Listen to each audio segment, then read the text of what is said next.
More than 10 million people have come to Rome to celebrate the Jubilee Year of Hope since its opening last year on Christmas Eve.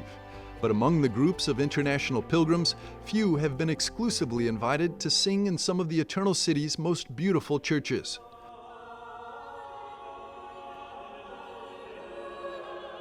This Catholic Anglican choir from England is a rare exception.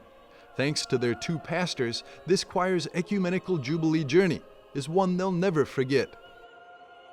And it's a very special choir pilgrimage because it's the first time as Farm Street Church, the Church of the Immaculate Conception, the Jesuit church in London, that we've had a choir tour in Rome.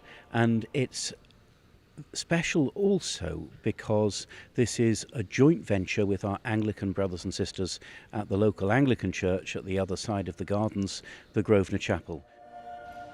Their 4-day Roman tour, which began on June the 30th, included singing at the Church of the Gesù, All Saints Anglican Church, and the Church of St. Ignatius.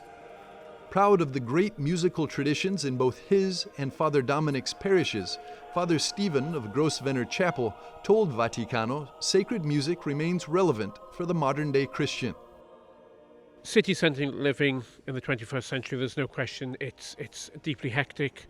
People are rushing around. We see it very much in the centre of London, as I'm sure you do here in Rome and in many European city centres. And certainly I hear from young people, older people, the ability to come into church and hear good choral music, just as Dominic said, lets people enter into the transcendent, gives them space to think, gives them space to reflect, gives them space to pray, and that's seen to be so valuable spiritually in people's lives.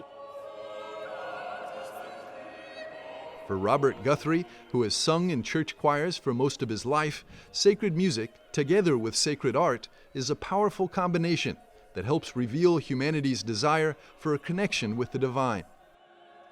It's wonderful to sing this gorgeous music in these gorgeous spaces, and they give us so much. I think they feed the soul and they express everything that is really at the heart of the human condition. Well, Rome is quite simply one of the best cities in the world with these beautiful churches, and we're really grateful to be here as an Anglican delegation here in a really important city for the Roman Catholic faith, so an excellent ecumenical symbol. With unity at the heart of their tour, the group crossed the holy door of St. Paul outside the walls together, and also had the privilege of meeting with the Vatican's dicastery for promoting Christian unity. Obviously Rome, a very special place for Roman Catholics, but Rome is a special place for Christian unity, I think, as well. You know, we're here at the time of the celebration of the feast of St. Peter and Paul, and this evening, the concert on the feast of the first martyrs of the Church of Rome.